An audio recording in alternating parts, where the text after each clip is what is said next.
How do you generalize?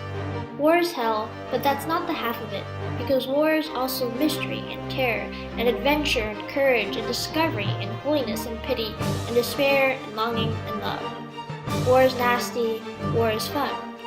War is thrilling, war is drudgery. War makes you a man, war makes you dead. The truths are contradictory. It can be argued, for instance, that war is grotesque. But in truth, war is also beauty. For all its horror, you can't help but gape at the awful majesty of combat. You stare out at tracer rounds, unwinding through the dark like brilliant red ribbons. You crouch in ambush as a cool and passive moon rises over the nighttime paddies. You admire the fluid symmetries of troops on the move, the harmonies of sound and shape and proportion, the great sheets of metal fire streaming down from a gunship, the illumination rounds, the white phosphorus, the purply black glow of napalm, the rocket's red glare. It's not pretty exactly. It's astonishing. It fills the eye. It commands you. You hate it, yes, but your eyes do not.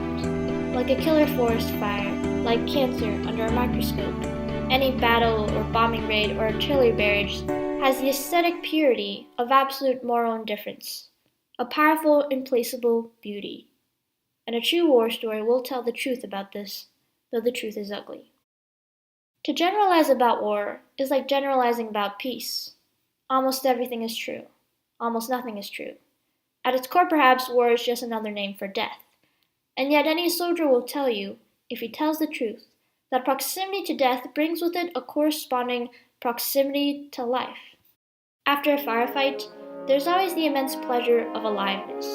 The trees are alive, the grass, the soil, everything. All around you, things are purely living, and you among them, and the aliveness makes you tremble. You feel an intense, out-of-the-skin awareness of your living self, your truest self, the human being you want to be and then become by the force of wanting it. In the midst of evil, you want to be a good man. You want decency, you want justice and courtesy and human concord, things you never knew you wanted. There is a kind of largeness to it, a kind of godliness. Though it's odd, you're never more alive than when you're almost dead. You recognize what's valuable. Freshly, as if for the first time, you love what's best in yourself and in the world, all that might be lost. Mitchell Sanders was right. For the common soldier, at least, war has the spiritual texture of a great ghostly fog, thick and permanent. There is no clarity. Everything swirls.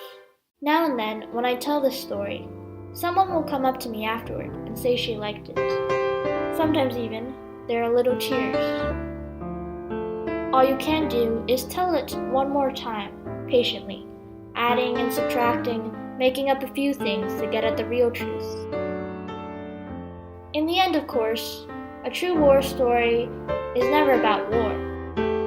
It's about sunlight. It's about the special way that dawn spreads out on a river, when you know you must cross the river and march into the mountains and do things you are afraid to do. It's about love and memory. It's about sorrow. It's about sisters who never write back and people who never listen.